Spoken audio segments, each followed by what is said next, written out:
Welcome to Hack Central Tutorials. Today I will explain how to write a winning cover letter from start to finish. But first, do take this time to subscribe to this channel and turn on notifications by clicking that bell icon. Now let's get back to the video. So first I'd like to tell you what the outline of the cover letter, the basic outline of what it usually is. So first thing that you want is your address, and normally while the address would be in the left corner of the screen, for your cover letter you want to add your contact information in the middle so that person's it's more visible, it's easy to see on the, as you look at the page you can identify your contact information. So you're not just putting your address here, you're putting your name, address, telephone number and email. If you have a website, you can also put those websites. I would not recommend putting social media handles here.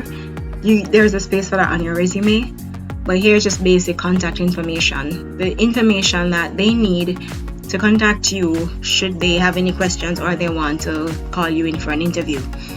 So they don't need your social media to do that. That's on your resume. If you want to use that for them to go on and check you out, then you put it on your resume. Okay. Next, you would usually have the date, the addressee, and the title. So Mr. John Brown, CEO of the organization and blah blah company at so and so street. Dear Sir, Madam, for cover letters, I would not recommend using this standard salutation. I would write the person's name. I would try to find the person's name.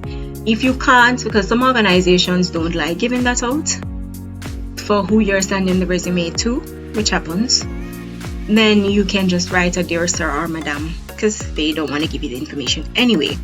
But if the information is readily available, you can direct it to a person. Another thing that you can do, whether you got the information or not, whether it's a person interviewing you or not, you can direct your cover letter to the chairman or the CEO of the organization, even if they are not the ones interviewing you. Highly likely they won't. Usually if it's a large company, it will be somebody in HR. If not, it will be your direct supervisor. But you can still address it to that person. Nobody really cares who you address it to, but it shows that you at least did some research into the company so that you don't have this Dear Sir or Madam thing here. While I don't necessarily, as a recruiter myself, I don't necessarily penalize somebody. I wouldn't not shortlist somebody because they did a Dear Sir or Madam, but it's more cleaner polished if you address somebody in this. You're trying to make an impression, right? Then in the first sentence, you got, usually I'd like to say you have like 4 paragraphs. If you have a tremendous amount of experience, you should have about 4 paragraphs in your cover letter. If you don't have as much experience, I would say narrow it down to 3. Don't make it too long. If you have a long employment history, this is sufficient because it cannot encompass your entire employment history. It's just giving you a synopsis of your value, the value that you're going to add to the organization and why they should call you in for an interview. So in your first paragraph, you want to talk about how you heard about the vacancy. Then you're going to talk about your experience, the first experience, the first organization. Then the second organization where you've got some experience, or the second kind of experience.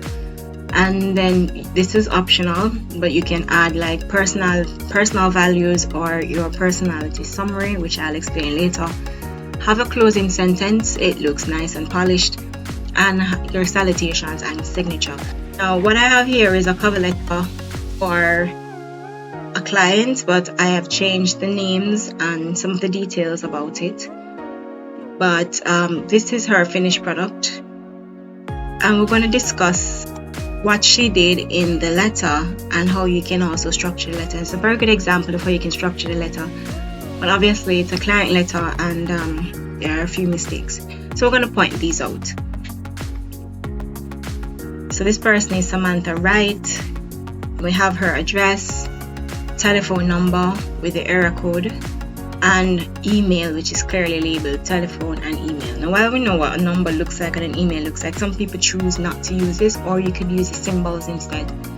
But to make it easy, you can just do this.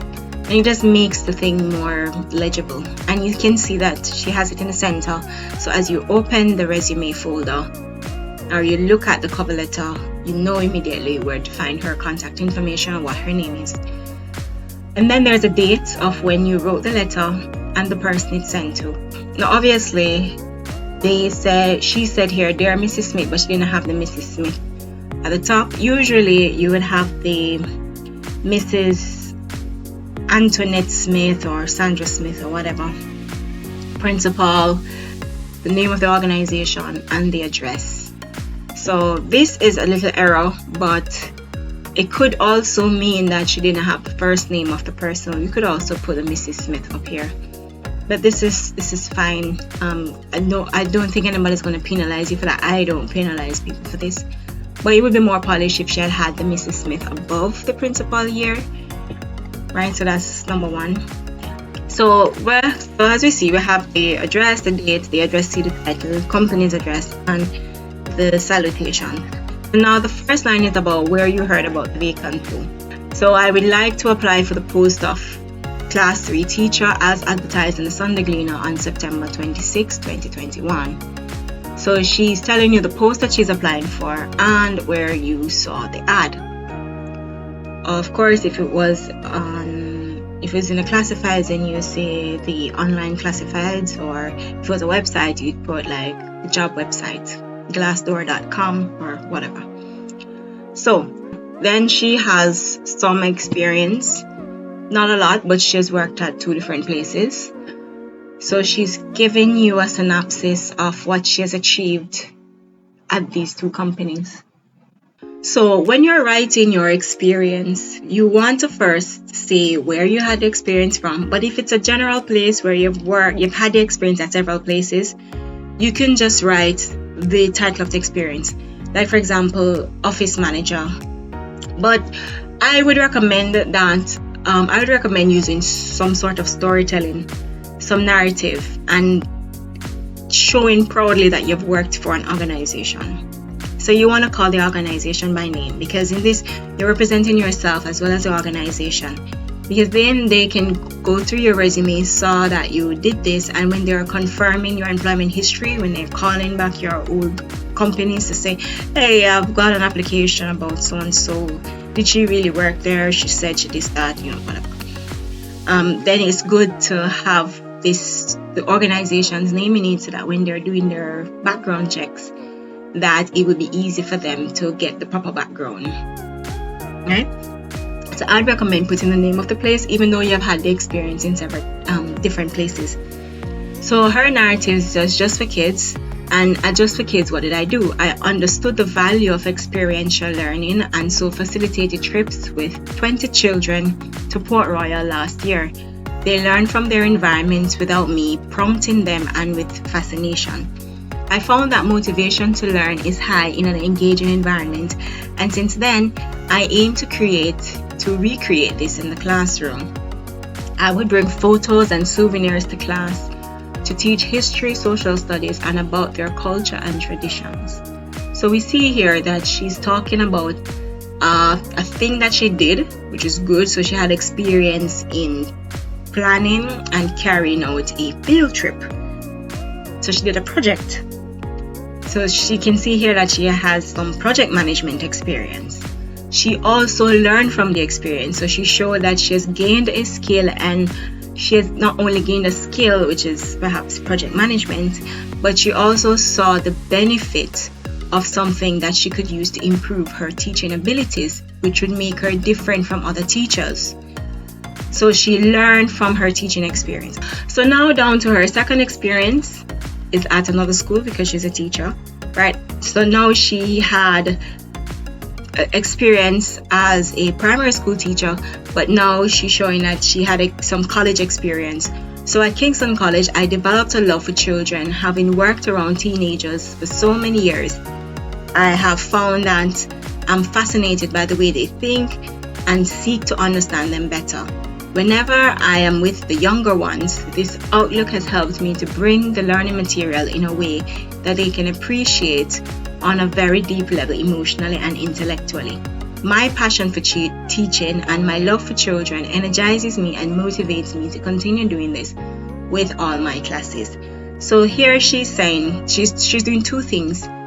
She's showing again why is it that she's teaching in the first place. What is it that she has learned personally about her teaching and her personality and her emotions.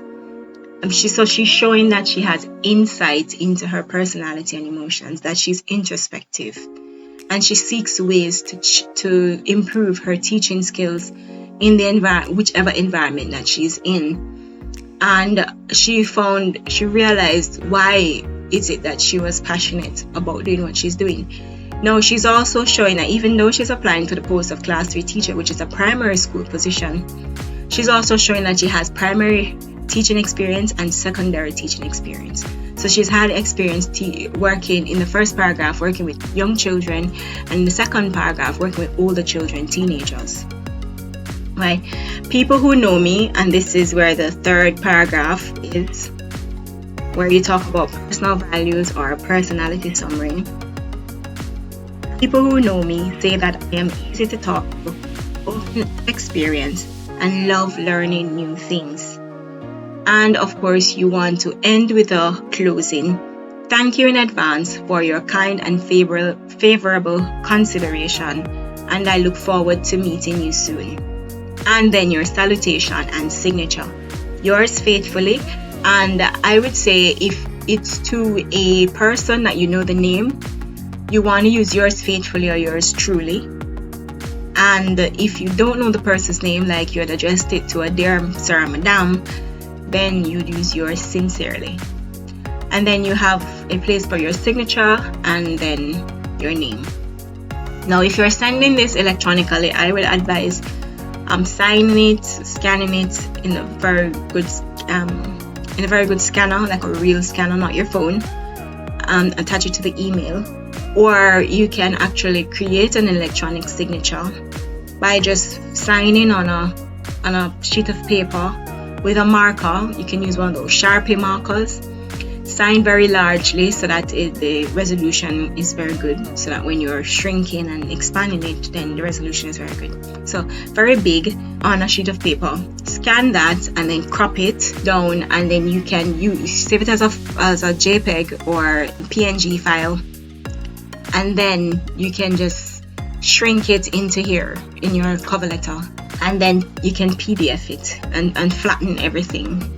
Ensure that everything is flat when you're finished signing, because sometimes in the PDF it allows you to copy that signature into a different file.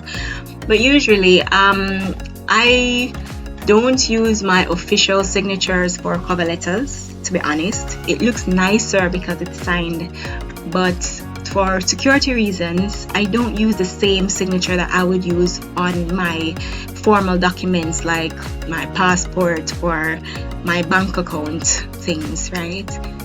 Because it's stealable. It's not so secured on the internet. You can easily copy someone's signature and place it on another document. So what I usually use is like a standard signature is a version of my signature, which would be sort of like an initial. I use an initial for my electronic signature. It's not quite an initial because I don't put my first initial punctuation, second initial. I just use it like the short version of my signature. So it's not the real signature, but it's a version that's close enough, and I use that in my professional things. I have to write a lot of letters and send out a lot of things, and that is the signature that I would use for those sort of things. So I do have two kinds of signatures. One is for professional, unofficial documents. Another one is for official documents. So if I'm a signatory on a bank account for my company, then I would use my official signature, which is on my passport for those things, those internal things. But for anything like letters that I'm sending out, notices and so forth, I use the professional signature, which is a variation of the real one, but not quite. So if you fake that one, you practice doing that one, then you can't use it on any of my bank accounts and stuff because it's a different signature, right? So it's for security reasons. So there it is for your cover letter. I hope that you have enjoyed this tutorial. And as usual, please do not hesitate to subscribe to this channel and hit that like button if you liked this video. Please remember to share it with your friends and family. You can just share it now while you're at it, actually, because it's finished. Okay, thanks again and see you in the next video.